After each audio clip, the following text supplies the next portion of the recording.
బంగ్లాదేశ్ లో ఇస్కాన్ కు చెందిన ప్రచారకర్త చిన్మయ్ కృష్ణదాస్ అరెస్టుపై ఆందోళనలు చల్లారక ముందే ఇస్కాన్ కు చెందిన మరో సభ్యుడిని కూడా పోలీసులు అరెస్ట్ చేశారు. ఇస్కాన్ సభ్యుడు శ్యామ్ దాస్ ప్రభును చటోగ్రామ్ పోలీసులు అరెస్ట్ చేశారు.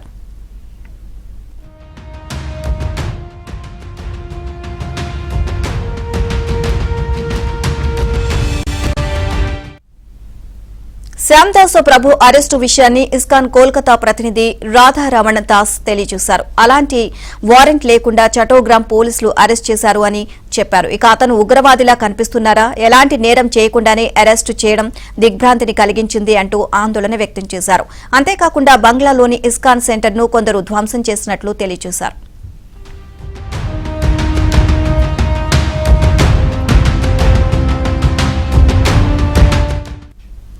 అక్టోబర్ 25న బంగ్లాదేశ్ లోని ఢాకాలో జరిగిన ఓ ర్యాలీలో పాల్గొన్న కృష్ణదాస్ ఆ దేశ జెండాను అగౌరవపరిచారు అన్న ఆరోపణలు ఉన్నాయి.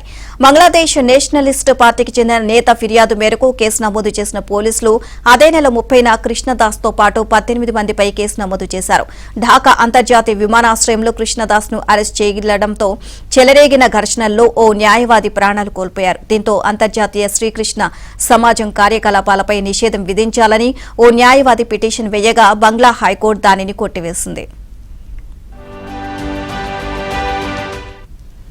ఈ వ్యవహారంలో కృష్ణదాస్ బ్యాంకు ఖాతాలను అధికారులు ఫ్రీజ్ చేశారు.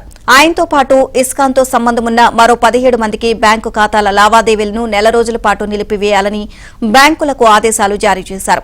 ఈ క్రమంలోనే బంగ్లాదేశ్ లో హిందువులు మైనార్టీలపై జరుగుతున్న దాడులకు వ్యతిరేకంగా పలు సంఘాలు నిరసనలు చేపడుతున్నాయి.